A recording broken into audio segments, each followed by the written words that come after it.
এসছি, জামাইকে খেতে দিয়েছি, ঠিক আছে। আমার জামাই এসছে বাড়িতে আজকে। না না বরের আজকে ইচ্ছা হয়েছে, আজকে ওর কিছুই নেই, কোনোই কিছু নেই, জন্মদিনও নেই, অ্যানিভার্সারিও নেই, আমারও জন্মদিন নেই, তা সত্ত্বেও ওর ইচ্ছা হচ্ছে। দাঁড়াও দাঁড়াও, আগে ভেঙে দিল তো ভাতটা, দেখলে তো আমি কষ্ট করে করলাম, আবার জোড়া লাগে নাকি? আমি কত কষ্ট করে এই যে এত সুন্দর করে সাজিয়ে গুছিয়ে।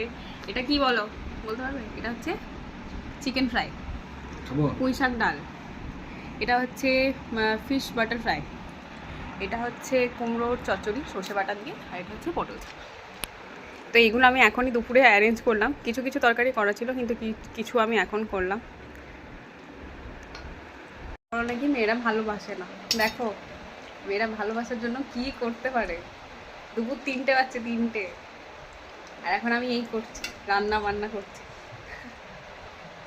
উমেন ইন লাভ ফর পসন্দিদা মার্দ। একটু তো নাম করে দে ভাই, একটু নাম কর, একটু নাম করে দে, বল এটা এটা এটা কেমন হয়েছে? খেয়ে দেখো, তুই কেন তো বলছিস না? এটা খাও আগে, এটা এখন আগে এটা খেতে হবে, আমি জানি না। এই তো এই তো এতটুকু অ্যাপ্রিসিয়েশন আছে মানুষের মনে। এটা কি, এটা অনেস্ট রিয়াকশন দিতে বললাম আমি তোমাকে, এরকম রিয়াকশন দিতে হতো না, রিয়াকশনটা এরকম দিতে হতো। কেমন রিয়াকশন দিতে বললাম, ভালো করে যদি কেউ বলেছিস মেয়েরা টাকার জন্য বিয়ে করে, তোদেরকে আমি দেখ